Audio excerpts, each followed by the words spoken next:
We're interested in looking at permaculture through the lens of evolutionary science. Loved it so much that when the course ended and they were looking for volunteers at their farm, I jumped at the opportunity.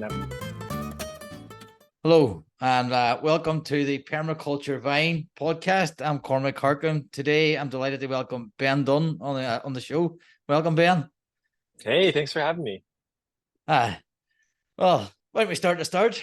It's Permaculture Vine's about permaculture, careers, education, and business. So we just started to start. When did you first hear permaculture? Yeah, permaculture for me was something I found on YouTube, I think in second or third year university. Just getting interested in gardening, getting interested in the environment, but most specifically getting interested in careers that weren't within the corporate world. Most of my friends coming out of university were looking forward to, conventional 9 to 5 job, and that just scared me so much. I did not want that at all. It did not sound fun. It didn't sound meaningful. Sure, you'd make a lot of money, but I just wanted kind of more meaningful days where I just felt good about my life energy being spent. And then I think it was Curtis Stone actually who I found first before permaculture, and he was growing microgreens on his neighbors' front yards free of charge and making a ton of money doing that, and just getting to spend his days outside, hands in the soil, connected with the community. And I love the sound of that. And then just went down more and more rabbit holes and thought, heck, this is so cool. And so I just kind of kept learning more and more over the years. And I mean, there's lots more to be said after that, but that was probably the origin story, just mucking about on YouTube. Yeah, all right, because that's quite interesting. Because you found it, I'd say, looking for an outdoor career, whereas it took me 20 years. I'm trying to get out of my current career, and when I found it, I wasn't looking for a career change. How did that search go? Like, what kind of careers were popping up? And did you think about? For me, yeah, or that I was all over the map, man. Like I went into university. I got accepted to UBC Okanagan to start a Bachelor of Science in Zoology, and then very quickly did not like any of the physics or chemistry or maths classes I was taking, and fell into psychology and really, really liked that. I met an amazing mentor, Dr. Holly Ann Passmore, and ended up doing research with her in positive psychology, meaning in life. And so I think that's why I was asking these questions about meaning and just, really putting a lot of intention in the career that I was choosing. Anyways, zoology, I was thinking about being a psychologist, and then I fell into anthropology, and I was like, oh, I'll be a curator. I want to be working in a museum environment. And then permaculture designer. So I don't know. I was all over the map. And then what did you go for in the end?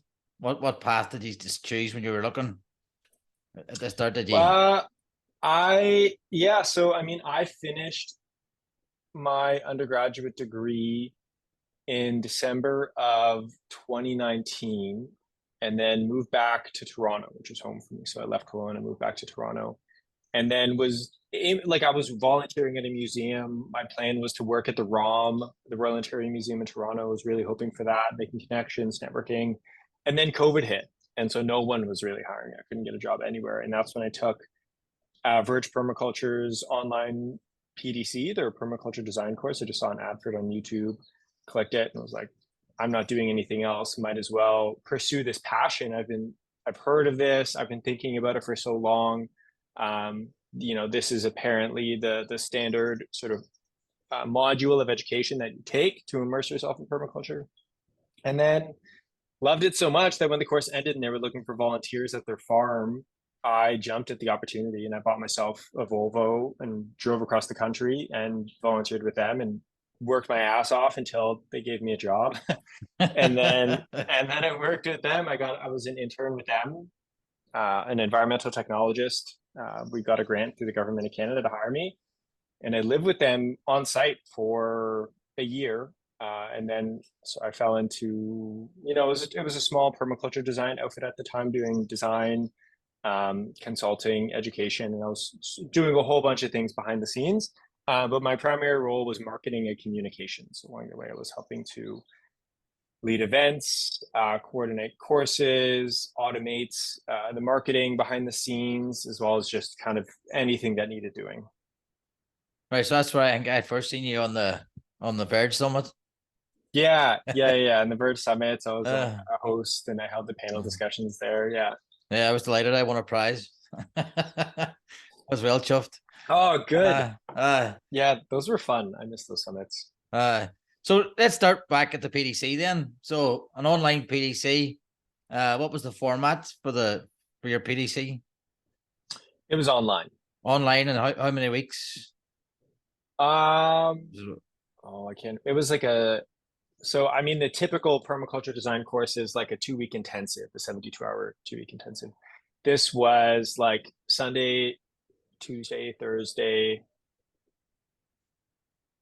for 12 weeks, maybe, or Right, something. so it's like so it's just stretched out, but not stretched out too far. Yeah, but it was still a lot because I mean it was 6 hours a week of kind of mandatory lecture and then an optional 1 hour a week at the end of each of those. So it was kind of like 9 hours a week that you were doing for quite a good chunk of time. And so I mean it was a good way to consume a permaculture design course as far as it goes because it's not like you're just drinking from a fire hose all at once for 2 weeks. It's like you have some time to digest it, take the information in, incorporate it in your own life. It was happening in spring too, so it was nice. People are getting their hands in the gardens. It's a time where people have a lot of questions. So yeah, I would highly recommend it to anybody who's looking to take a permaculture design course.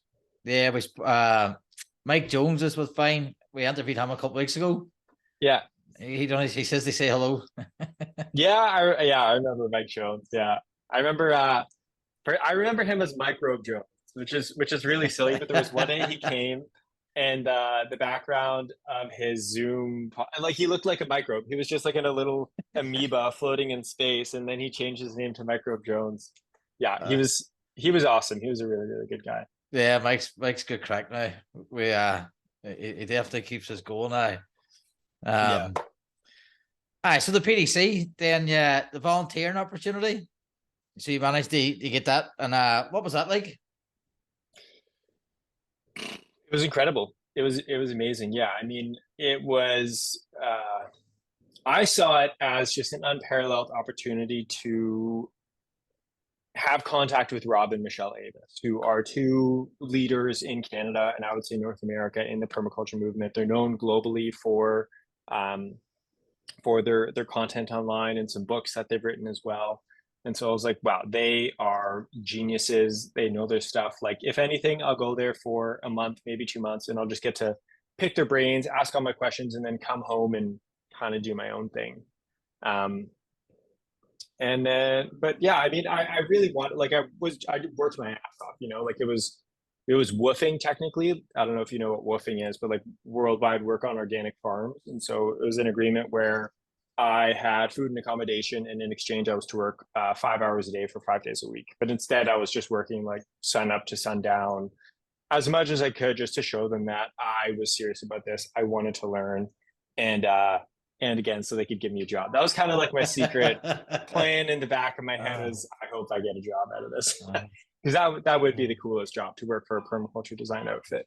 And I was really lucky that they found a grant to hire me with, and we applied together, and we got it. And so they were able to give me a job. I was able to work for them, and it was amazing. So you'd definitely recommend then woofing and volunteering for someone who's just got their PDC. Oh my God, yeah, absolutely. I mean, I think it's tough, like especially coming from the culture of living in Toronto, the work culture of Toronto. I don't know where it's like where you are in Northern Ireland, but there's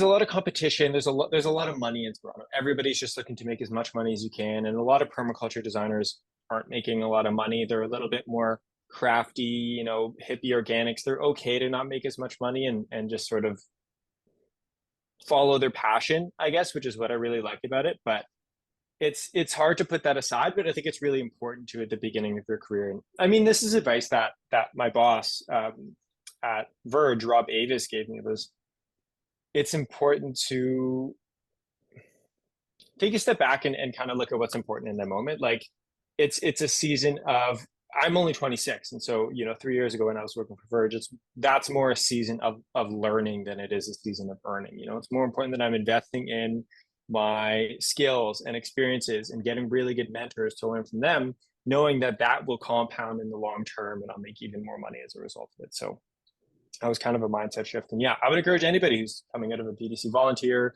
but more importantly, to find people who are doing what you want to do and what you love, and to bug them as much as you can, pepper them with questions, talk to them on the phone, go visit them, and make that connection. Like that's the best way that you're going to learn, is to have really good mentors. So don't be shy. Yeah, do not be shy. I mean, yeah, and I mean, I'm really blessed. Like I'm extroverted. I'm a social guy. I love that kind of stuff. But that's like all the credit to everything I've done along the way. Just having amazing people around me that have just helped propel me to where I wanted to go. Yeah, and then you started the job then, the marketing and communications. Well, originally as an environmental technologist, and then. So what does an environmental technologist do? I mean, I was into very conventional environmental technologist. That was just sort of the closest grant criteria that we could fit. And an environmental technologist is one who, I suppose, sort of uses technology, learns about technology, employs technology for the betterment and in service of the environment, you could say. So when I was there living on site, I helped them build a huge passive solar greenhouse. We were installing rainwater harvesting systems. We were putting in gardens, helping them out with stuff outside, building sheds, kind of whatever needed doing there. But then in addition to that, I was a teaching assistant for the permaculture design course that they were running. I was starting to do some websites, like IT kind of stuff, like helping them build pages on the website, writing copy, and then learning about marketing automation as well, getting into that. So it was all over the place. Like it was, like I said, it was a small outfit. So any small company that you work at, you're going to have to wear a lot of hats. But that's what I wanted. I just wanted to learn it all, and it was an amazing opportunity to do so. And you couldn't buy that experience doing that. No, yeah, With Verge. Yeah, no, you cannot. And then the marketing communications as well. Because that's why I always say, like, a lot of people in permaculture don't really like approaching that topic or marketing. It's slabbering, it's asking for money, it's but I think it's important that we do that. That's part of this reason for this podcast, is to sort of show people who are doing it, and earning a living and having businesses in it. Something we've struggled with just to get consistent. So I might pick your brain later. Yeah, no, happy to chat. I mean, I think that's so true of everyone, even outside the permaculture space. It feels disingenuous and icky to ask people for money and to put yourself out there. But the second you see someone else doing it, they have a huge following in social media, they're promoting themselves. We look up to that. We aspire to be like them, and we're jealous of them. We compare ourselves to them. I mean, I'm just sort of speaking in broad brushstrokes about sort of the culture of social media. But I think it's really important, especially in the permaculture space, to put yourself out there and not be afraid to ask for money or make your offer, promote your product, whatever it is. Like, I know that a lot of permaculturists are not happy with current norms in society, like our culture of consumption and waste and living in excess. And so, and just the financial system in general, people think it's kind of an evil thing, but I don't know, this is the world that we live in, and we kind of have to learn to work with it. So, and again, that's like another thing I loved about working with Verge and Rob and Michelle, is that they were entrepreneurs. You know, they weren't afraid to put themselves out there. And I learned so much working with them and living with them. Yeah, that's what we're currently trying to learn, to be entrepreneurs. Yeah. I don't know if we're succeeding yet or not. So you're at Verge for how long? 2 years? Yeah, just over 2 years I was there. And then what happens next then after Verge? Well, so that I left Verge in November or December of last year, looking for, because I was doing marketing and communications, and that was kind of what they needed, you know, was more of that to grow within that role. And I was looking to do more design. Like, I really wanted to flex my permaculture design skills to learn more in that regard. And so I decided to pursue a master's. At the time, I wasn't sure. I was looking at master's in planning, master's in landscape design or landscape architecture. I was also looking at research-based masters, like in sustainability, sustainability strategy, anything with regard to the environment, and then settled on landscape architecture. And so now I applied a bunch of places, and I'm starting at U of T this September for that. And what's that on? Sorry again. Sorry, it's a Master of Landscape Architecture. Right, last right. So that'll be a good combination then, permaculture and landscape architecture. Yeah, I mean, I think that's why, I got in.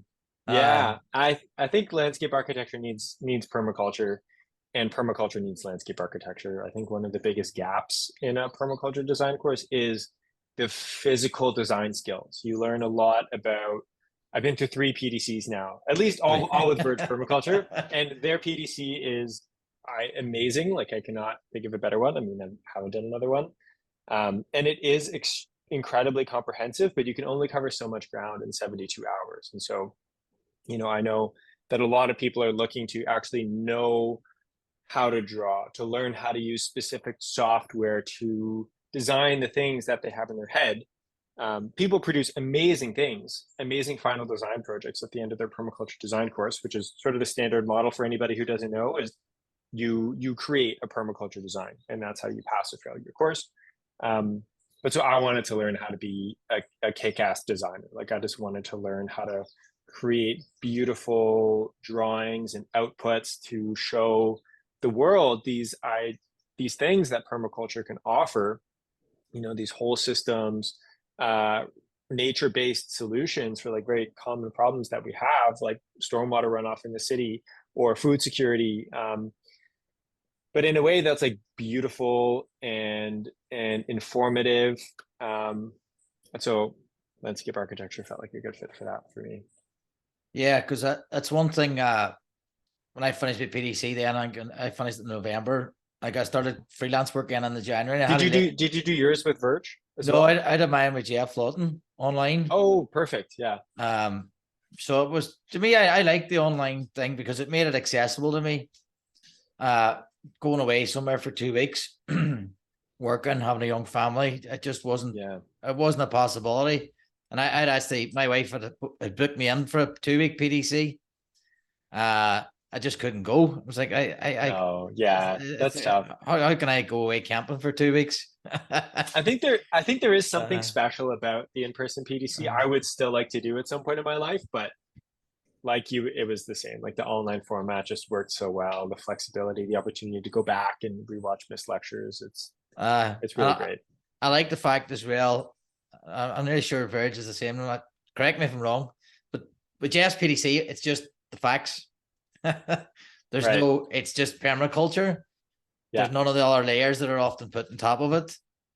And that's what I liked about it. So I get the impression with some 2-week PDCs, you have to be very careful where you go, because they put all their own stuff on it, which is fair enough. But just before you go, just know that, because like I don't know, you don't want to turn up on the wrong side. No, it's very true. Every PDC kind of has its own, and the main instructor will have their own flair that they're putting on it. I really like Verge because they took a very scientific, like technical approach, because they are both engineers coming into the space. So I love that.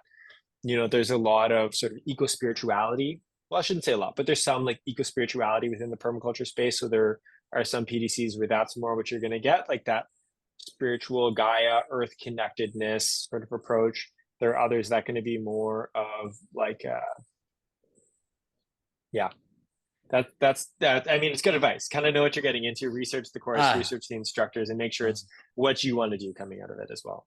So that's my background's engineering as well. So I just like that straightforward stuff. And to me, you can say, I don't throw in the other stuff, the spirituality, well, that's great. But as far as just learning, that's where I was at the time. Yeah. And then when I finished that, then it was going on the digital design. I had to sort of teach myself then digital design. Yeah. So I just took 2 weeks and did it. And then as I sort of progressed through designing more, then it just got better. So we have a course coming out, PDC to professional.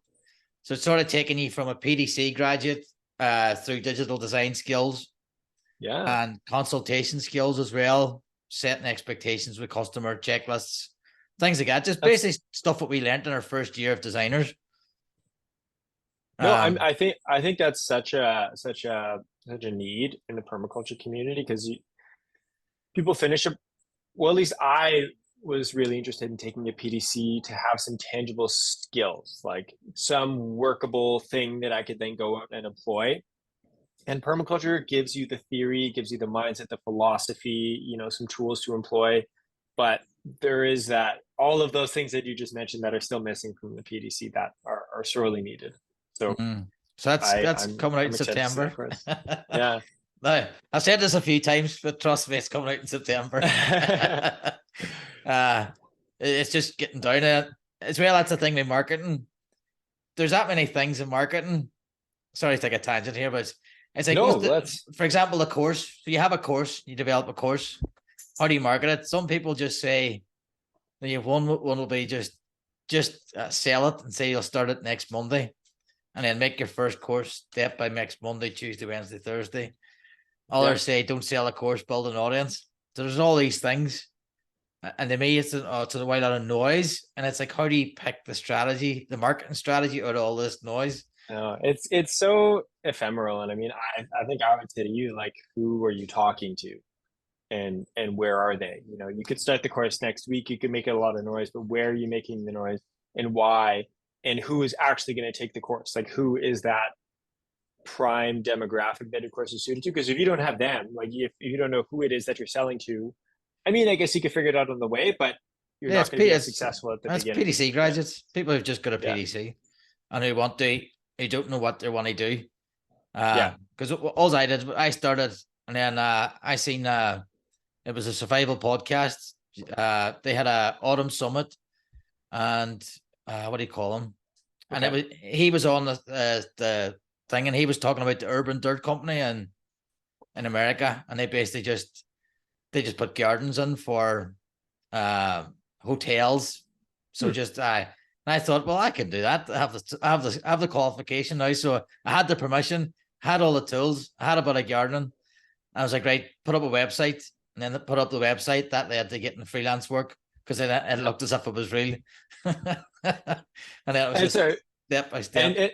And so it's been successful. Like that's what you're doing now is mostly like freelance, like design and consulting. Well, I've done. I stopped the freelance stuff. Then to focus on Vine, because it was that was it. So we're still slowly building Vine. Right. I had a wee bit of work. I gave a talk there. I can give a talk for corporations for their health and well-being funds. Wow. Okay. It's like how do you start an edible garden? Yeah. So basically, one, I have a presentation to give. Bring some microgreens in, some plants. I tend to just bring do you just get the wee mushroom tubs or like wee vegetable boxes? They're like 6 inches by 3 inches. Oh yeah, those are started to become quite popular, like almost a little like cardboard sort of lunchbox with like 100 grams or 200 grams of mushrooms. So started to fill that with soil, just put some seeds in it, and the seeds grow, and then you say, right, well, that's all you need. And then put the seeds in a bigger pot, and I put them in a bigger pot, and all of a sudden you have all these plants. Yeah. That's me sort of the thing. So if anybody wants that, get in touch, and you're in Ireland. You finished your PDC, going through all that education. Would you have any advice for anybody going through all that? Any thoughts? What was good? What was bad of what you'd experienced? Like advice for people interested in taking a permaculture design course? Yeah, so just basically on your journey from deciding to do a PDC and how you did it right through the where you are now. Any advice for people just coming behind you? Yeah. Just start. I mean, something that I really struggled with, and I know that a lot of people struggle with, is sort of analysis paralysis, overthinking it. Oh, I can't start a permaculture garden until I have all of my permaculture tools, and I'm only using permaculture plants, and I'm only using water from the roof because it's got to be like perfectly sustainable and holistic. And it's like, no, like let go of all of that. Stop overthinking it. Stop taking yourself so seriously. Just start doing something. Like, okay, you're interested in growing mushrooms. Like you don't have to wait until you've invested $1,000 in the perfect mushroom growing setup. get yourself a little DIY grow kit for $30, see how you like it, make all the mistakes, let them get moldy and think, okay, I got to water them every day. I can't go on vacation and then leave them and they'll just, whatever. Like just don't overthink it. Just get started with whatever it is and don't be afraid to fail and make some mistakes. And it's not going to be perfect and it's never going to be perfect. And that's the beauty of permaculture is, this is Stefan Subkowiak when we interviewed him at one of the summits. It was try, test, fail, tweak. Try, test, fail, tweak. Try, test, fail. You're always doing this all the time. Even once you're an official permaculture designer, you're a permaculture teacher, you're renowned speaking at summits or whatever, you're still going through the same process. You're always trying new things and it's always just about starting. So, I think that's what I would say to past Ben. And I think that's good advice to anybody who's getting into permaculture. Like I see that a lot, people get, give interviews and then they talk about their system for a chicken tractor. And then all of the comments are like, oh, like what breed of chickens are you using? And what specific materials did you use to build your tractor? And then what wheels did you use? And what size lug nuts were on the wheels? And it's like, they just want to emulate exactly what this other person did to make it plug and play. And I think that's amazing. Like that's why these videos are out there and that's why it's important to learn from the community. But at the same time, like they had to try some setup, they had to test it out, they had to fail a few times and tweak it until they have what they have now. And so it's still not perfect. You're going to have to continue iterating. And if that chicken tractor's in Texas and you're in Toronto, yeah, exactly. It's like it's going to be completely different. It's I noticed that it was the YouTube University. I did pick that up myself. It's just, I think it was again, it was Curtis Stone that said it. Basically, just stop being fussy and idealistic. Just get something done and get growing, and then as you go down the road, then you can start implementing these more sort of pure systems according to whatever dogma you believe in. But it's just about getting growing and getting started. And then as well, like for me, I've tapered back my growing this year, just personal circumstances. And I think that has to be okay as well, because you don't have to have a big sprawling garden. And there's no one size. They're few and far between. There's no one size fits all solution to permaculture. I had a really good conversation with Carmen Lamadeux, who works at Verge, but also runs Urban Farm School in Calgary.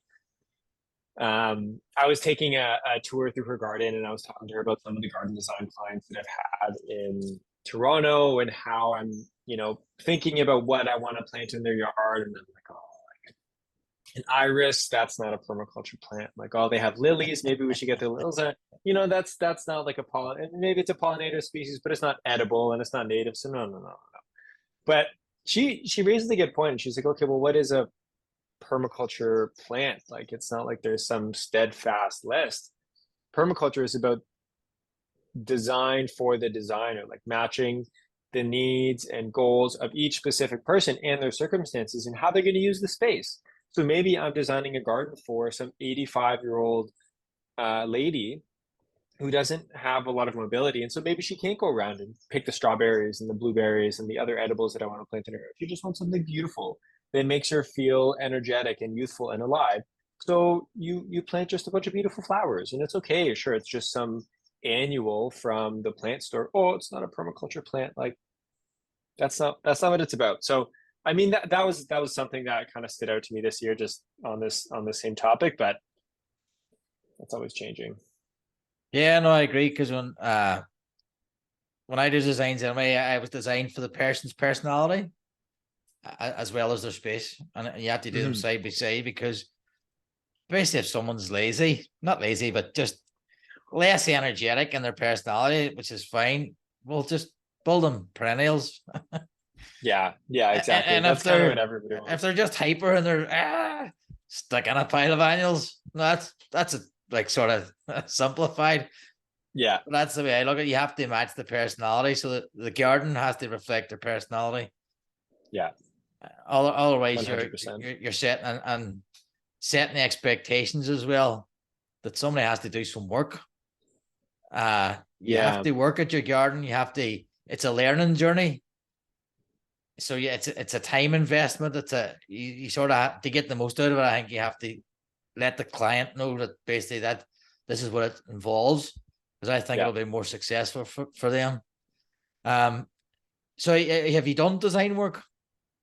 Yeah, yeah. Yeah. So, I mean, I did a design project when I did my PDC. I was a design mentor in one of the permaculture design courses, so helping to critique and improve upon students' design projects.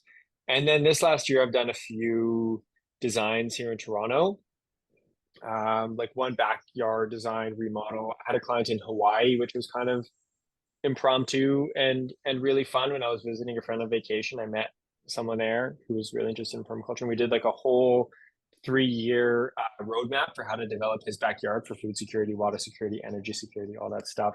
Class. And then I have a few just garden maintenance clients here in Toronto now. Right. So you're actively doing maintenance then. And what's Yeah, it's not so much like permaculture, permaculture, yeah. but just gardening. Yeah. And what did you do your designs sketched, or do you digital designs, or Yeah, I do. I've done all mine just hand drawn. Well, yeah. no, that's not true. The one in Hawaii was digital. I used Google Earth Pro for that. Because I have you heard of Affinity? I have heard of Affinity. Affinity Yeah, too. Yeah, that's what I use. I that's think a pretty robust yeah. design software, isn't it? Yeah, it's I pretty don't good. know much of. I thought Adobe. people use that for like designing video games and stuff. Yeah, there's three parts to the Adobe. Or not the Adobe. Sorry, the Affinity. Hmm. So there's like three things: a photo. I can't remember what they are, and then you have Adobe as well. Adobe's very. You have to pay a monthly subscription. Yeah. So I would say if you were really artistic and really perfectionist and wanted to spend a lot of time, I would go with Adobe. But if you're Okay. just if you want a good solid package and it's cheap, it's Affinity. It's once off $60, and it is a good package. Oh, okay. That's pretty amazing. I Uh might be thinking of something else then. so Affinity is quite good, but not Adobe is better, more functions. But I'm happy with Affinity Yeah. for my level of artistry. So what I just do is I import the Google Earth map and then design over the top of it. Yeah. Yeah. Nice. Um, and that's what we cover in the course of Affinity too. Cool. Yeah, Uh, I'm really excited to like the masters at DOT. I think we're going to be using Reddit and AutoCAD and Rhino and Photoshop and just a lot of yeah, really that's robust software that I'm kind of daunted by. I'm really intimidated by having to learn it all, but very excited at the same time. yeah, that's taken on when you look at some of the landscape architecture software, it takes it to a whole new level. And Yeah, especially the way things are going now was like all the computer software, the game software, all the AI where you yeah, don't actually have to program anything anymore. You just tell it, make me a project with this, and yeah. So I'm, the nice thing about U of T, I went to the design thesis presentations for the third year students a couple months ago from U of T, and or no, it was the first or second, I don't know, first, second, or third year design, final design presentation. And part of the prompt was actually to use an AI generated image as part of their sort of works. They had a bunch of different renders that they created, and so they're starting to incorporate the use of AI in the landscape architecture education process, which is because it makes sense. Like it could save time. It could entirely replace certain steps of a landscape designer or architect's sort of workflow. And so it's nice that they're not just like totally ignoring that and you're just staying steadfast and traditional with their work. Like they're evolving with society and with these new tools that are emerging. yeah, I think it's great. And it'll just make things easier. There'll be more designs done. That's the way I look at it, Yeah, yeah, which yeah. is better. So, are you keeping your own garden at the minute? No, I'm staying since I moved back home to Toronto. I'm at my mom's, and so she's got a fully landscaped front and backyard. Like I helped her with some of it, so she's just got all perennials. She doesn't really have any space for annuals. Though I hope to next year moving to an apartment closer to the university, and I'll have a little rooftop balcony. So I'll kind of have a small patio garden, but that's kind of how it is in Toronto. You're hard pressed to get space for that. Yeah, if you check out our YouTube channel, Crystal has her patio garden. It's very tiny. It's coming along nicely. Yeah, I'll She's check it out, get some ideas. she's got all sorts of great stuff in there. Cool. Uh, she's in Australia, so she's a nice warm climate for that kind of thing. Yeah, I'm Yeah. kind of hoping that I could get my gardening fixed just Uh, having a handful of garden maintenance clients in the neighborhood. I get to go like once a week, once every couple of weeks, get my hands in the soil, help them like get to plant whatever I want in their yards. and how did you get them? Was that word of mouth or did you advertise or anything? I did some advertising, so I made flyers and then I just walked around the whole neighborhood and dropped them in people's mailboxes. I did that once and then I got two clients that way. So I spent like $65 on, I don't know, maybe spent 5 hours making a flyer, $65 making it, a couple more hours chopping them and then walking around.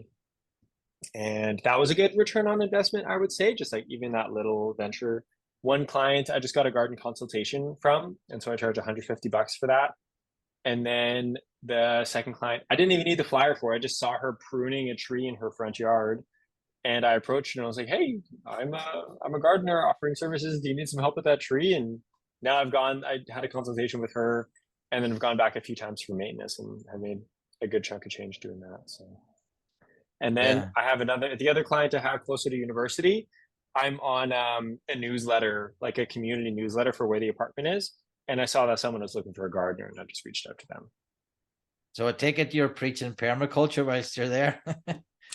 I try a little, like Get it? yes and no. Like Uh, people kind of get overwhelmed by it if I start going into it too much. And I see this glossy look go over people's eyes when I start talking about using the rainwater and supporting the ecology of soil and letting things look a little bit wild and how you don't need to pull all the weeds. And so it's just like too much all at once for people when they're very stuck in like a conventional view of nature and gardens and landscaping and how you spend your time and how you value spending your time, and just the aesthetic of gardens. So little bits and pieces. They sprinkle them in and like slowly. Like I got this one client closer to U of T to leave their leaves on their soil right. as like a natural form of mulch, and so that was a big step for me, and it helps them. Like it saves time where I don't have to rake all the leaves off the garden. I could just sweep them off the paths into the garden. So it's financially in their interest, and it's in the interest of the soil. So little wins like that I count. Yeah, no, take every little one. Yeah. It's going to take me a minute. So, I normally ask people what's the plans for the future, but you have your next what is it, 2 years now mapped out for your masters? Next 3 years mapped out. Three. Yeah. So it's going to be full-time student September to April. And then my last year, I have a final design thesis project, which I'm excited about. So it's a course-based master's, but then at the end, I get to do research through design, which is pretty exciting. And then in the summers, I don't know. I don't really like. I'm excited to step into this world of landscape architecture because it's just going to be a whole new realm of opportunities and connections, and so I don't even really know what I have in store, and I'm just gonna play by ear. No, that's great. It's good to hear you just seeing what happens. Yeah, uh, staying open minded. and your software skills will be vastly improved in a couple of years. Hopefully, yeah. I mean, another uh, thing that I'm working on that I'm really excited about is I've been doing some research with two evolutionary scientists down in the States, and so we're interested in looking at permaculture through the lens of evolutionary science, like kind of the emergence of permaculture, the utility of permaculture in society, what attracts people to it, what sort of benefits does it offer the world, both environmentally, culturally, and individually. And so we're hoping to launch kind of an open science research portal and data hub later this summer, to start canvassing the permaculture demographic worldwide a lot more. Um, just a lot more like permaculture has a lot of good to offer, but there's not a lot of empirical research done on it, like in the academic world. How effective are companion plants? Really, we talk about how permaculture what really sets permaculture apart from other design systems, from the mouths of users? Like, how has it really changed people's lives now having taken a permaculture design course? Is their well-being improved? Are they actually implementing this in their yards? Like, what percentage of people are actually now employed as permaculture designers? Like, these important questions that we could be asking and answering, and then taking that and showing it to, I don't know, just like mainstream culture, mainstream media, and being like, hey, look at this really cool design system and look what it has to offer. Like, pay more attention to it. Like, you other academics, like, what other questions do you have for permaculturists? Like, how can we help grow this movement? So that's something that we're hoping to launch by the end of the summer. Right, when we launch that, give us a shout and we can share it on all our Yeah, platforms. that'd be sweet. No I'd problem. appreciate that. It sounds like an exciting project.